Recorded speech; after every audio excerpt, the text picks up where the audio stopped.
কিয়ামতের ওই কঠিন ময়দানে 7 শ্রেণীর ব্যক্তিকে রব্বুল আলামিন তার আরশের নিচে ছায়া দিবেন।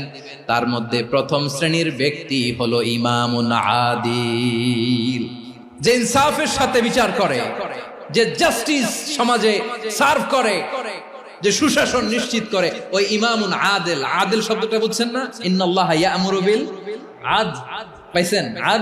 আদিল। 7 শ্রেণীর ব্যক্তিকে আল্লাহ তাআলা সুশীতল আরশের নিচে ছায়া দিবেন, যেদিন তার দেয়া ছায়া ছাড়া কোনো ছায়া থাকবে না। এর প্রথম হচ্ছে ইমামুন আদিল, ন্যায়পরায়ণ শাসক। চিল্লায় বলেন সুবহানাল্লাহ।